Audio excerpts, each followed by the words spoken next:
Hello everyone, welcome back to my channel. मैं doctor Tejaswita और आज हम होम्योपैथी की बहुत अच्छी मेडिसिन ब्राइनिया एल्बा के बारे में बात करेंगे, उसके यूजेस के बारे में बात करेंगे और किन डिजीजेस पे उसका बहुत अच्छा एक्शन है उसके बारे में बात करेंगे। तो चलिए शुरू करते हैं। शुरू करने से पहले अगर आपने अभी तक मेरे चैनल को सब्सक्राइब नहीं किया है तो मेरे चैनल को सब्सक्राइब कर लीजिए, और अगर आप मेरे चैनल पर पहली बार आए हैं या मेरी वीडियोस को पहली बार देख रहे हैं तो पहले मेरे चैनल को सब्सक्राइब कर लीजिए और उसके साथ में जो बेल आइकन है उसको प्रेस कर दीजिए, ताकि जब भी मैं कोई नई वीडियो बनाऊं तो उसकी नोटिफिकेशंस आपको मिलती रहे। तो चलिए शुरू करते हैं।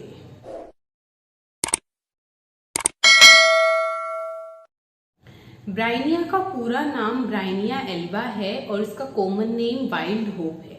ये कुकुरबिटेसी फैमिली से बिलोंग करती है और प्लांट किंगडम की मेडिसिन है, मतलब प्लांट से बनाई जाती है ये मेडिसिन। ब्राइनिया होम्योपैथी की बहुत अच्छी मेडिसिन है, स्पेशली ये बहुत यूजफुल है एक्यूट केसेस में। एक्यूट मीन्स कोई भी प्रॉब्लम्स जैसे आपको शॉर्ट टाइम से हो रही है, कुछ शॉर्ट इंटरवल से हो रही है, अभी आपकी बॉडी में वो सफरिंग स्टार्ट हुई है, तो उन प्रॉब्लम्स पे ब्राइनिया बहुत अच्छा वर्क करती है। इसका मेनली एक्शन आपकी सीरस मेम्ब्रेन्स पे बॉडी की, आपकी बॉडी की म्यूकस मेम्ब्रेन्स पे, रेस्पिरेटरी ट्रैक, आपका जीआईटी ट्रैक और ब्रेन, इसका mainly seat of action in पे होता है। ब्राइनिया एक राइट साइडेड मेडिसिन है। आपकी बॉडी की कोई भी राइट साइडेड कंप्लेन हो, जैसे आपको हेडेक हो रहा है, आपको राइट आर्म में पेन है, राइट शोल्डर में, राइट लेग में, राइट फुट में, नी में, लीवर में, कहीं पे भी कोई भी प्रॉब्लम है तो उस पे ये बहुत अच्छा वर्क करती है। ब्राइनिया की कॉन्स्टिट्यूशन कैसी होगी? इसका जो पेशेंट होगा बहुत टॉल होते हैं, डार्क हेयर और डार्क कॉम्प्लेक्शन पेशेंट की होती है। नेचर वाइज पेशेंट बहुत ज्यादा इरिटेबल होता है, छोटी छोटी बातों पर उसको गुस्सा आता रहता है। इसलिए कोई भी जो कंप्लेंट्स, कोई भी जो सफरिंग इसकी बॉडी में है वो वार्मथ से एग्रावेट करती है, मतलब हॉट वेदर से या वार्मथ से उसकी जो कंप्लेंट्स हैं, उसकी जो परेशानियां हैं वो बढ़ती है। अब हम इसका एक पेक्यूलियर सिम्टम जानते हैं। ब्राइनिया की कितनी भी कंप्लेंट्स हो बॉडी में, कोई भी कंप्लेंट हो, वो मोशन से एग्रावेट करती है, मूवमेंट से बढ़ती है।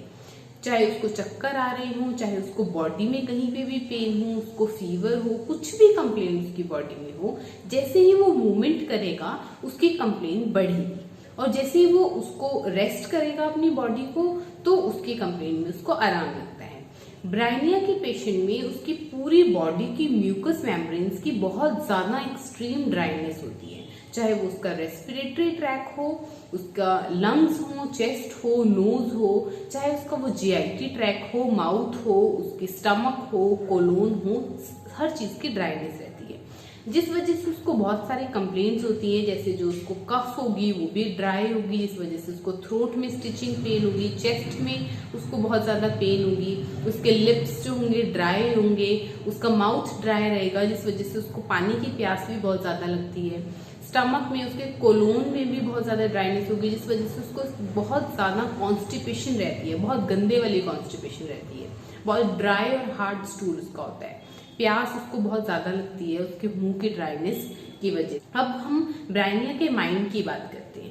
ब्राइनिया का जो पेशेंट होता है बहुत ज्यादा, जो मैंने आपको पहले भी बताया, बहुत ज्यादा इरिटेबल पेशेंट होता है। उसको बहुत जल्दी जल्दी गुस्सा छोटी छोटी बातों पर आता रहता है, उसको हर टाइम एंजाइटी रहती है, डिप्रेस्ड सा उसका मूड जो है वो रहता है। स्पेशली अगर उसको फीवर हो जाए तो उसको एक डिलीरियम उसको रहता है, वो हर टाइम अपने बिजनेस से रिलेटेड टॉक्स करता है, मतलब उसकी बातें जो होंगी फीवर के टाइम डिलीरियम में भी और नॉर्मली भी उसको जो डिप्रेशन, जो एंजाइटी ज्यादा होती है वो उसके बिजनेस से रिलेटेड होती है।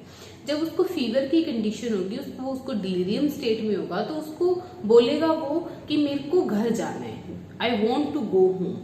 हर टाइम उसको यही रहेगा कि मेरे को घर जाना है, मेरे को घर जाना है, ये उसकी जो बात है वो बहुत ज्यादा पेशेंट जो है बोलता है। अब हम इसके हेड की करते हैं। हेड में पेशेंट को जो हेडेक होता है वो इतना ज्यादा बर्स्टिंग टाइप ऑफ हेडेक होता है कि उसको ऐसा लगता है कि उसका सर फट जाएगा दर्द से। और कॉजेशन क्या है? उसको कॉन्स्टिपेशन भी एक कॉजेशन है हेडेक की, जो कि उसके साथ अगर कॉन्स्टिपेशन बहुत ज्यादा हो तो उसको हेडेक स्टार्ट हो जाता है। अगर वो एकदम से किसी ठंडी हवा में चला जाए तब उसको हेडेक स्टार्ट हो सकता है, या तो क्लाइमेट चेंज हो, बहुत ठंड से एकदम से गर्मी में वो आ जाए, वार्मथ से भी उसको एग्रेवेशन जो है हेडेक में होती है। उसको हेडेक जो है वो उसका मूवमेंट से बढ़ता है, उसको इवन आईज भी वो चाहता है कि वो अपनी आईज को क्लोज करके रखे, आईज को भी अगर वो खुला रखेगा तो उसका हेडेक जो है वो बढ़ रहा है, मूवमेंट से उसका हेडेक जो है बढ़ रहा है। वो चाहता है कि वो आराम से एक जगह आंखें बंद करके लेट जाए, उससे उसको रिलीफ फील होता है। अब हम इसकी टंग की बात करते हैं। टंग पेशेंट की बहुत ज्यादा व्हाइट कोटेड होती है, मुंह की बहुत ज्यादा ड्राइनेस होती है, म्यूकस मेम्ब्रेन की, उसके लिप्स बहुत ज्यादा ड्राई होंगे, क्रैक्ड होंगे। मुंह की ड्राइनेस की वजह से उसको बहुत जल्दी जल्दी प्यास जो है वो लगती है। उसकी जो स्टमक होती है, पेट में भी उसको हर टाइम प्रेशर सा फील होता है। सुबह जब वो उठेगा तो उसको ऐसा लगेगा कि उसको नोशिया हो रहा है, उसको फेंटनेस फीलिंग आ रही है, उसको वॉमिटिंग फीलिंग आ रही है, चक्कर उसको आ रहे हैं, और कुछ भी खाएगा तो वो वॉमिटिंग कर भी देता है। और जो वॉमिटिंग होगी वो एकदम बाइल की वॉमिटिंग करेगा, खट्टे खट्टा पानी उसका जो है निकलता है वॉमिटिंग में। तो ये इसके जो सिम्टम्स हैं, प्रेशर सा फील होगा, पेट में हर टाइम दर्द रहेगा। इसकी जो कॉन्स्टिपेशन भी है, इसकी कॉजेशन भी यही है कि कॉजेशन ड्राइनेस बहुत ज्यादा होती है इसकी म्यूकस मेम्ब्रेन्स की, तो कोलोन की जो ड्राइनेस है वो हो जाती है, जिस वजह से उसको बहुत सीवियर कॉन्स्टिपेशन होती है। उसको कोई डिजायर नहीं होता कि उसको स्टूल पास करना है बहुत टाइम तक, और अगर उसको स्टूल आता भी है तो बहुत ज्यादा ड्राई स्टूल होगा, बहुत ज्यादा हार्ड स्टूल होगा, एज इफ बर्न्ड, इस तरह का स्टूल उसका होता है। और इतनी कॉन्स्टिपेशन की वजह से कभी कभी ब्लड भी आ जाता है उसके स्टूल में।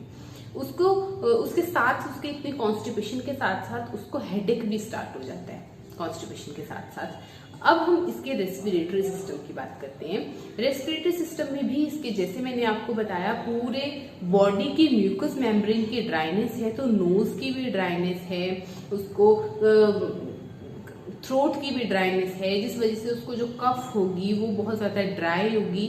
ड्राई कफ होने की वजह से उसको ऐसा लगेगा कि उसकी थ्रोट छिल गई है, खांसते हुए उसकी कफ करते टाइम उसकी थ्रोट छिल गई है। उसको कफ करेगा तो एक स्टिचिंग पेन उसको चेस्ट में होगी, तो वो होल्ड करेगा अपनी चेस्ट को, फिर कफ करेगा, क्योंकि जितनी ज्यादा मूवमेंट होगी उतनी ज्यादा उसको पेन जो है वो बढ़ती है। एक और सिम्टम है रेस्पिरेटरी का इसका, कि उसको नोज से ब्लीडिंग स्टार्ट हो जाती है फीमेल्स को, specially at the time of menses. जब उनके मेंसेस का टाइम होगा तो उनकी नाक से ब्लीडिंग स्टार्ट हो जाती है। ब्राइनिया का ये भी एक मेन सिम्टम है।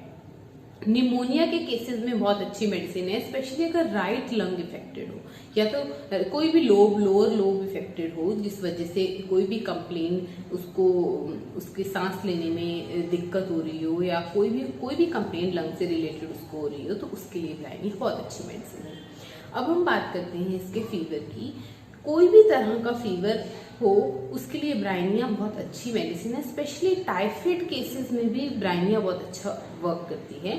अगर जो फीवर है वो स्लो आए, मतलब एकदम से बहुत जाए, हाई पीक पे न जाए, धीरे धीरे स्टार्ट हो और फिर वो ग्रेजुअली इंक्रीज करे, उन केसेस में बहुत ज्यादा अच्छा वर्क करेगी ब्राइनिया।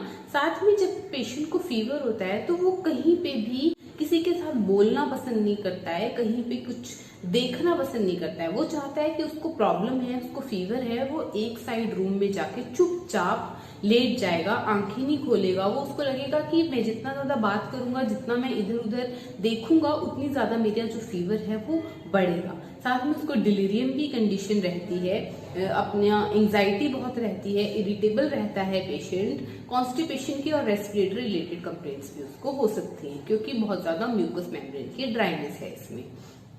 अब हम इसके बात करते हैं जॉइंट्स कंप्लेंट के बारे में, रूमेटिज्म के बारे में। गाउटी और रूमेटिक डायथिसिस होती है ब्राइनिया की, तो जितने भी आपके जॉइंट्स कंप्लेंट हैं, कोई भी आपको पेन हो रही है कहीं पे भी आपके जॉइंट्स में, उसके लिए ब्राइनिया बहुत ज्यादा अच्छी मेडिसिन है। अगर ये सिम्टम मैच करता है कि उसको मूवमेंट से उसकी पेन्स जो है बढ़ रही हैं, सपोज उसको रिस्ट में पेन है, अगर वो अपनी रिस्ट की मूवमेंट करेगा तो दर्द जो है ज्यादा बढ़ रहा है, उसको नेक में पेन है या उसको नीज में पेन है, वो चलने लगेगा तो उसको जो पेन है वो उसकी ज्यादा बढ़ रही है। इसको आपको लेना कैसे है, जैसे कि मैंने आपको पहले ही बताया कि ये एक्यूट मेडिसिन है, तो एक्यूट मेडिसिन को आप फ्रीक्वेंट रिपीटेशन कर सकते हैं। तो आप ब्राइनिया 30 को यूज करें, और सपोज आपको बहुत ज्यादा फीवर है और आपके सिम्टम्स मैच कर रहे हैं कि आपको साथ में कफ हो रही है जो कि बहुत ज्यादा ड्राई है, आपको साथ में कॉन्स्टिपेशन भी है, आपकी बॉडी में बहुत ज्यादा पेन है, मूवमेंट से आपकी पेन्स जो है इंक्रीज कर रही हैं, मेंटली भी आप इरिटेबल हैं, इस तरह के आपके पेट में दर्द है, आपकी टंग कोटेड है, आपको पानी की प्यास लग रही है, थर्स्टी हैं आप, तो आप इसको हर 1 घंटे में, हर 2-2 घंटे में भी अपनी कंडीशन के हिसाब से रिपीट कर सकते हैं। जैसे ही आपको ठीक लगे, मतलब आपको 2 से 3 दिन में, 3 से 4 दिन में ठीक लगेगा तो आप इसकी जो डोसेज है उसको कम भी कर सकते हैं और फिर आप इसको दिन में 3 से 4 बार भी ले सकते हैं। तो आज के लिए बस इतना ही। अगर आपको वीडियो पसंद आई हो तो उसको लाइक कर दीजिए, साथ में उसको अपने फ्रेंड्स और फैमिली के साथ उसको शेयर कर दीजिए।